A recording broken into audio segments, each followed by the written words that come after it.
Boa noite, meu nome é Carla. Essa história aconteceu em maio de 2025, quando eu trabalhava como caixa num mercadinho de bairro, daqueles que ficam abertos até tarde para atender quem esquece de comprar pão ou precisa de algo de última hora. Era um lugar pequeno, com prateleiras apertadas, um freezer que zumbia alto e um cheiro constante de produtos de limpeza misturado com pão fresco. Eu fazia o turno da noite, das 6 da tarde às 2 da manhã, porque pagava um pouco mais. O bairro era tranquilo, com casas simples e uma praça onde os adolescentes se reuniam para conversar. Nada demais, só a vida comum de uma cidade pequena. Mas, numa dessas noites, algo aconteceu que me fez questionar tudo o que eu achava normal. Era uma quarta-feira e o movimento estava fraco. Por volta da meia-noite, eu estava limpando o balcão, já pensando na hora de fechar, quando a porta automática do mercado abriu. O sininho eletrônico tocou, aquele bip que sempre me irritava por ser alto demais. Olhei para a entrada, mas não tinha ninguém. Às vezes, a porta abria sozinha por causa de um sensor mal ajustado, então não dei bola. Voltei para o balcão, mas uns minutos depois, ouvi um som vindo do corredor de produtos de limpeza, no fundo da loja. Era um barulho leve, como se uma garrafa plástica tivesse caído da prateleira. "Tem alguém aí?" Perguntei, alto o suficiente para ser ouvida. Silêncio. Peguei a lanterna que ficava embaixo do caixa. O mercado tinha umas lâmpadas queimadas que o dono nunca trocava, e fui até o corredor. Não havia nada fora do lugar. As garrafas de detergente estavam alinhadas, os pacotes de esponja intocados, mas o ar ali parecia mais frio, como se uma corrente de vento tivesse passado, embora as janelas estivessem fechadas. Voltei para o caixa com um aperto no peito, tentando me convencer que era só coisa da minha cabeça. O mercado estava vazio, a não ser pelo seu Jorge, o repositor, que estava no estoque arrumando caixas. Chamei ele pelo rádio. "Jorge, você mexeu em algo no corredor 5? Ele respondeu com a voz abafada. "Não, tô aqui no fundo." "Por quê?" Contei do barulho e ele riu. "Carla, é o mercado velho. Essas prateleiras vivem rangendo. Relaxa." Mas uma hora depois, o som voltou, dessa vez mais alto, como se algo tivesse sido arrastado pelo chão. Fui até o corredor de novo com a lanterna na mão e encontrei uma garrafa de amaciante no chão, longe da prateleira, como se alguém tivesse jogado. O líquido estava vazando, formando uma poça azul que brilhava sob a luz fraca. "Jorge!" Chamei, agora com a voz mais alta. Ele veio do estoque, limpando as mãos num pano. "Que foi, Carla?" Mostrei a garrafa e ele franziu a testa. "Estranho. Deve ter sido algum cliente que derrubou e não avisou. Mas eu sabia que não tinha entrado ninguém desde o último cliente, um senhor que comprou cigarros às 10h30. Naquela noite, fechamos o mercado às 2, como sempre. O seu Jorge trancou o estoque e eu desliguei as luzes do salão. Mas enquanto contava o caixa, senti um cheiro estranho, como algo queimado, mas com um toque doce, quase como caramelo estragado. Olhei para o corredor de onde veio o cheiro e juro que vi uma sombra passar rápido, no canto do olho, perto das prateleiras de doces. "Jorge, você viu isso?" Perguntei apontando. Ele olhou, coçou a cabeça e disse: "Carla, tá tarde, você tá cansada, vamos embora." Mas o jeito que ele apressou o passo para sair me fez pensar que ele também estava incomodado. Nos dias seguintes, os barulhos continuaram. Não era só no corredor 5. Às vezes, ouvia algo no setor de frios, como se alguém abrisse e fechasse a porta do freezer. Outras vezes, era um som de passos leves, como de tênis no piso. Mas quando eu ia checar, não havia ninguém. O cheiro queimado também aparecia, sempre à noite, sempre por volta da meia-noite. Comecei a ficar nervosa, chegando ao ponto de contar os minutos para o turno acabar. O seu Jorge tentava me acalmar, mas ele também estava diferente, mais quieto, olhando para os corredores com um ar desconfiado. Uma noite, o dono do mercado, o seu Alberto, veio fazer uma visita surpresa. Contei sobre os barulhos e o cheiro, esperando que ele chamasse alguém para verificar a fiação ou as prateleiras. Ele ouviu, meio distraído, e disse: "Carla, esse mercado tem quase 20 anos. Essas coisas acontecem, não é nada." Mas antes de ir embora, ele me puxou para o canto e falou baixo: "Se ouvir algo estranho, Não vai atrás. Só ignora. O tom dele não era de chefe, era de alguém que sabia de algo e não queria contar. A gota d'água veio numa sexta-feira. Eu estava sozinha no caixa, porque o seu Jorge tinha faltado, dizendo que estava com febre. O mercado estava vazio, e a chuva lá fora deixava tudo ainda mais silencioso. Por volta da 1 da manhã, o sininho da porta tocou, mas de novo, ninguém entrou. Fiquei olhando para a entrada com o coração acelerado. Então ouvi um som novo, vindo do corredor de higiene pessoal. Era um assobio, baixo, mas claro, como se alguém estivesse assobiando uma música antiga, daquelas que tocam em rádio AM. Peguei a lanterna e a chave de fenda que usava para abrir caixas, mais por instinto do que por coragem, e fui até o corredor. O assobio parou quando cheguei. A lanterna iluminou as prateleiras, e lá, no chão, estava um pacote de fraldas, rasgado, com o conteúdo espalhado. Mas o que me fez congelar foi a prateleira ao lado.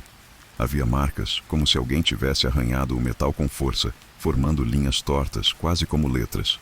Não dava para ler, mas pareciam frescas, com lascas de tinta no chão. O cheiro queimado estava forte, quase sufocante, e agora vinha com um som de respiração, lenta, pesada, como se alguém estivesse bem atrás de mim. Virei rápido, com a lanterna apontada. Mas o corredor estava vazio. Corri para o caixa, tranquei a porta da frente e liguei para o seu Alberto. "Tem alguém aqui dentro?" Falei, quase chorando.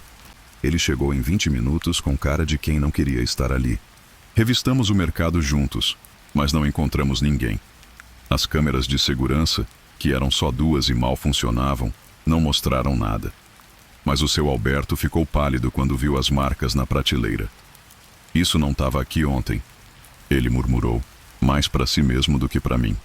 Depois, me mandou para casa e disse que ia resolver. No dia seguinte, ele me ligou, dizendo que eu podia tirar uns dias de folga, que o mercado ia passar por uma manutenção. Quando voltei, 1 semana depois, as prateleiras do corredor de higiene tinham sido trocadas, e o cheiro sumiu. Mas o seu Jorge não voltou. Ouvi dizer que ele pediu demissão e se mudou para outra cidade. Conversei com uma amiga da minha mãe, que trabalhou no mercado anos antes. Ela me contou algo que me deixou sem chão. "Carla, aquele mercado não é certo. Antes de você entrar, teve um incêndio pequeno no estoque, lá por 2010. Ninguém fala disso, mas um funcionário morreu. Era um repositor, um cara quieto que vivia assobiando enquanto trabalhava. O dono nunca explicou direito o que aconteceu, só disse que foi um acidente com produtos químicos. Mas os outros funcionários juravam que viam ele depois, nas câmeras, parado nos corredores, como se ainda estivesse arrumando as prateleiras. Eu pedi demissão logo depois. Não aguentava mais passar por aqueles corredores, esperando ouvir o assobio ou sentir aquele cheiro. Hoje, trabalho num escritório, durante o dia, e evito mercados pequenos à noite. Mas às vezes, quando passo por um corredor de prateleiras, sinto um frio na nuca, como se alguém estivesse me observando. E pior, às vezes ouço um assobio baixo, como se ele ainda estivesse lá, arrumando algo que nunca vai terminar. Quem era ele? Por que ficou preso naquele mercado? E por que parecia que ele queria que eu soubesse que ele estava lá? Se você gostou desse relato, deixa seu like, comenta o que achou e se inscreve no canal para não perder as próximas histórias.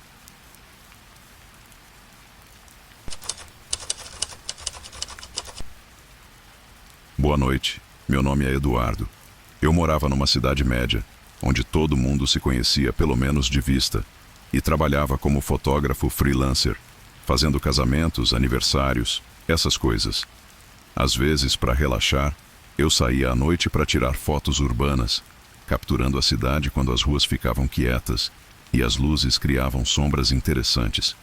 Meu lugar favorito era um parque municipal, não muito grande, com um lago no centro, bancos de madeira e trilhas de cascalho cercadas por árvores. Durante o dia era cheio de famílias, mas à noite, depois das 10, ficava deserto, com exceção de um ou outro corredor. Foi numa dessas noites, enquanto eu ajustava minha câmera num tripé, que algo aconteceu e mudou o jeito que eu vejo a escuridão. Eu estava no parque por volta das 11, perto do lago, tentando capturar o reflexo das luzes dos postes na água. O ar estava fresco, com um cheiro de grama molhada e terra, e o único som era o coachar dos sapos e o leve farfalhar das folhas com o vento. Estava tudo calmo, até que ouvi um som diferente, vindo da trilha que levava para o lado mais arborizado do parque. Era um estalo, como se alguém tivesse pisado num galho seco. Levantei a cabeça segurando a câmera e apurei o ouvido. Nada. Pensei que fosse um animal, talvez um gato ou um gambá, que às vezes apareciam por ali. Voltei para a foto, ajustando a lente, mas o som veio de novo, agora mais próximo, seguido de um arrastar, como se alguém estivesse chutando o cascalho. Peguei minha lanterna, uma daquelas pequenas que carrego no bolso, e apontei para a trilha. A luz cortou a escuridão, mas não mostrou nada além das árvores e do caminho vazio. "Tem alguém aí?" perguntei, mais por reflexo do que por esperar resposta. O silêncio voltou, mas agora parecia mais pesado, como se o parque estivesse prendendo a respiração. Voltei para o tripé, tentando me convencer que era só minha imaginação, mas então vi algo pelo canto do olho. Uma sombra, baixa, como se alguém estivesse agachado atrás de um banco, a uns 20 metros de mim. Girei a lanterna e a sombra sumiu, como se tivesse mergulhado no escuro. Meu coração disparou, mas eu não quis correr. Sou teimoso, e parte de mim achava que era só um mendigo ou um curioso. Decidi caminhar até o banco, com a lanterna na mão e a câmera pendurada no pescoço. Quando cheguei, não havia ninguém, mas o banco tinha algo estranho. Uma marca, como se alguém tivesse esfregado terra ou lama na madeira, formando um padrão irregular, quase como um desenho. Não era um grafite, era mais tosco, como se feito com os dedos.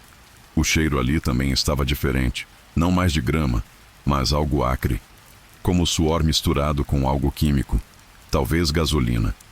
Fiquei olhando para o banco, tentando entender, quando ouvi o estalo de novo, agora vindo do outro lado do lago. Dessa vez, era mais alto, como se vários galhos tivessem quebrado ao mesmo tempo. Corri a lanterna pelo lago e vi algo que me fez parar. Na margem oposta, havia uma figura de pé, imóvel, olhando na minha direção. Não dava para ver o rosto, porque a luz não alcançava tão longe, mas era alguém pequeno, talvez uma mulher ou um adolescente, com um capuz cobrindo a cabeça. A figura não se mexia, só ficava lá, com os braços soltos ao lado do corpo. "Ei, tá tudo bem?" gritei, tentando soar calmo. A figura não respondeu, mas deu um passo para frente, entrando na água. O lago não era fundo, mas a água batia na cintura dela, e mesmo assim ela continuava andando, devagar, na minha direção. O som dos estalos voltou, agora acompanhado de um murmúrio, como se ela estivesse falando sozinha, mas o vento levava as palavras. Eu não sou de correr, mas naquela hora meu instinto falou mais alto. Peguei o tripé, guardei a câmera na mochila e comecei a caminhar rápido para a saída do parque. Enquanto saía, olhava para trás, e a figura ainda estava lá, agora no meio do lago, com a água no peito, mas sem parar. O murmúrio ficou mais alto, e juro que ouvi uma frase: "Você viu." Minha cabeça girava, tentando entender o que estava acontecendo. Cheguei à saída do parque, que ficava perto de uma avenida movimentada, e parei para respirar, com as mãos nos joelhos. Olhei de novo para o lago, e a figura tinha sumido. A água estava calma, como se ninguém tivesse passado por ali. Na manhã seguinte, voltei ao parque com um amigo, o Lucas, que também é fotógrafo. Mostrei o banco com a marca de lama, que ainda estava lá, mas agora parecia menos definida, como se a chuva da noite tivesse apagado parte. Contei o que vi, e ele riu, dizendo que era só um drogado ou alguém querendo assustar. Mas quando fomos até a margem do lago, encontramos algo que me deixou gelado. Pegadas na lama, pequenas, como de um sapato de criança ou uma mulher pequena, indo até o meio do lago e parando. Não havia pegadas voltando. Lucas ficou quieto, sem saber o que dizer. Fui à polícia no mesmo dia, mais por desencargo de consciência do que por achar que fariam algo. Contei tudo. Mostrei a foto do banco que tirei com o celular, mas o policial disse que não havia muito o que fazer. Pode ter sido alguém brincando ou um morador de rua que frequenta o parque à noite, ele disse, anotando meu depoimento. Mas eu sabia que não era tão simples. Aquela figura, a forma como ela entrou na água, o murmúrio, nada disso parecia uma brincadeira. Depois disso, Parei de ir ao parque à noite. Continuei tirando fotos, mas só em lugares mais movimentados, como praças ou ruas principais. Mesmo assim, comecei a notar coisas. Às vezes, quando revelava as fotos, via vultos no fundo, sempre desfocados, sempre pequenos, como se alguém estivesse ali, mas fora de foco. O cheiro acre também aparecia, do nada, no meu quarto, mesmo com as janelas fechadas. E uma vez, encontrei uma marca de lama no meu tapete, igual a do banco, sem explicação. Ainda penso naquela figura no lago, na frase que ouvi. O que ela quis dizer com "você viu"? O que eu não deveria ter visto? E pior, porque sinto que ela ainda sabe onde me encontrar. Se você gostou desse relato, deixa seu like, comenta o que achou e se inscreve no canal para não perder as próximas histórias.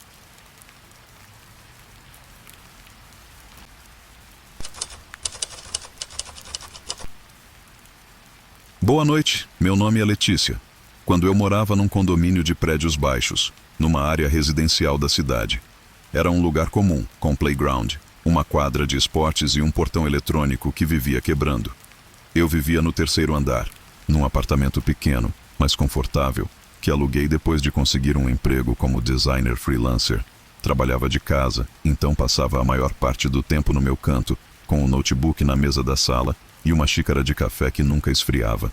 Minha vida era tranquila, até que um pacote apareceu na minha porta, numa noite que parecia igual a todas as outras. Era uma segunda-feira, por volta das 8 da noite. Eu estava revisando um projeto, com fones de ouvido tocando uma playlist instrumental, quando ouvi um som abafado, como algo sendo colocado no chão do lado de fora da minha porta. Não era uma batida, nem um toque, só um leve thump, como se alguém tivesse deixado algo e ido embora. Tirei os fones, levantei e fui até a porta, pensando que podia ser uma entrega. Eu não tinha pedido nada, mas às vezes recebia pacotes da minha mãe, que insistia em mandar coisas pelo correio sem avisar. Abri a porta e lá estava, uma caixa de papelão pequena, do tamanho de uma caixa de sapato, embrulhada com fita adesiva marrom.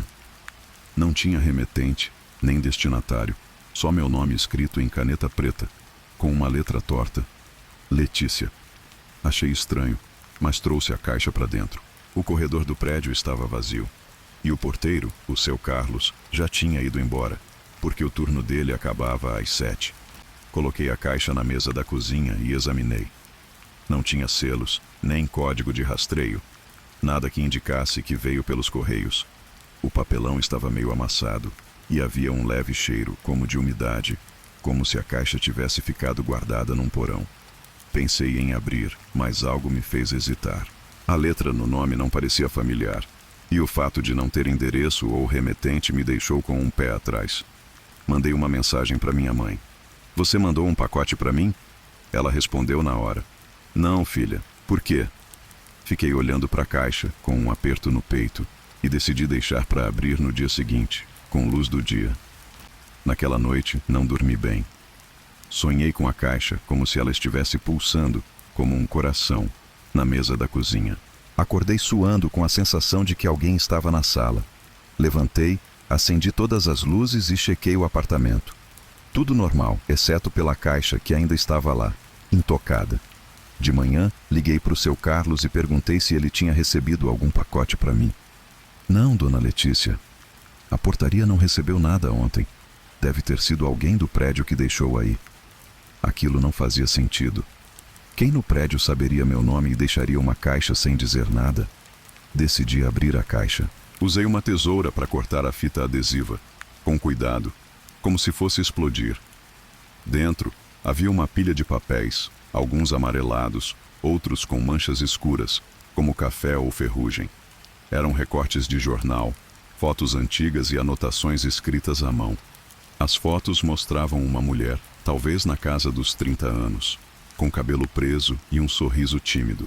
Em algumas, ela estava com outras pessoas, mas os rostos delas estavam riscados com caneta preta, com tanta força que o papel estava rasgado. Os recortes falavam de um acidente de carro, de anos atrás, numa rodovia próxima. A manchete dizia: "Colisão deixa uma vítima fatal." As anotações eram confusas. Frases soltas como "ela não devia estar lá" E eu vi tudo. Meu estômago revirou. Quem mandou isso? E por que para mim? Levei a caixa para o seu Carlos, que ficou tão confuso quanto eu. Isso não passou pela portaria, Letícia. Alguém deve ter subido e deixado na sua porta. Ele sugeriu chamar a polícia, mas eu hesitei. Não havia ameaça direta, só uma sensação de que algo estava muito errado. Decidi guardar a caixa num armário e tentar esquecer. Mas, na noite seguinte, outro pacote apareceu. Mesma caixa de papelão, mesma fita adesiva, mesmo nome torto, Letícia. Dessa vez, o som de algo sendo deixado na porta veio mais cedo, por volta das 7. Abri a porta na hora, mas o corredor estava vazio. Só a caixa no chão, com aquele mesmo cheiro úmido. Não abri a segunda caixa. Levei direto para o seu Carlos, que chamou o síndico, o seu Roberto. Eles revisaram as câmeras do corredor, mas a imagem estava borrada, como se a lente estivesse embaçada justo na hora em que o pacote foi deixado. O seu Roberto sugeriu que podia ser um vizinho brincando, mas o tom dele não era convincente. Vou falar com os outros moradores, ver se alguém sabe de algo, ele disse. Enquanto isso, os pacotes continuaram aparecendo, sempre à noite, sempre com meu nome. O terceiro veio com um barulho diferente, como se algo dentro estivesse solto, rolando. Não abri, mas dava para ouvir um som abafado, como um objeto pequeno batendo nas paredes da caixa quando eu a movia.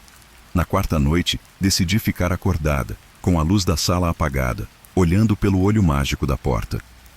Por volta das 7h30, ouvi passos no corredor. Eram leves, hesitantes, como se a pessoa estivesse andando na ponta dos pés. Pelo olho mágico, vi uma figura encapuzada, de casaco escuro, deixando outra caixa. Não dava para ver o rosto, mas era alguém magro, com movimentos rápidos. Corri para abrir a porta gritando: "Ei, quem é você?" Mas quando cheguei ao corredor, não havia ninguém. A caixa estava lá, com meu nome, e agora tinha uma frase escrita ao lado: "Você precisa saber."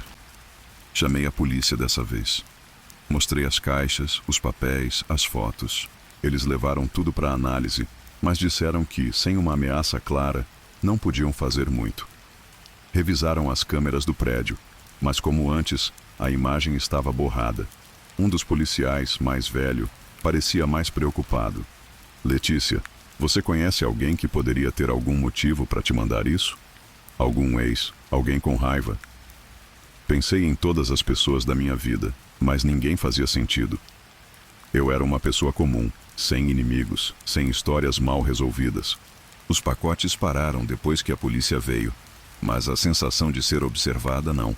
Comecei a notar detalhes no condomínio, pegadas úmidas no corredor, que apareciam do nada e sumiam antes da porta da escada. Um cheiro de umidade que parecia seguir as caixas, mesmo depois que elas foram levadas. E, uma vez, uma mensagem escrita no elevador, em caneta, que dizia: "Ela tá esperando." Conversei com uma vizinha, a dona Marta, que morava no prédio desde que foi construído. Mostrei uma das fotos da mulher, que eu tinha fotografado antes de entregar para a polícia. Ela ficou pálida. "Letícia, essa mulher, eu acho que já vi ela. Era uma moradora daqui há uns 10 anos. Morreu num acidente de carro, mas antes disso, ela vivia recebendo pacotes estranhos, com fotos e papéis.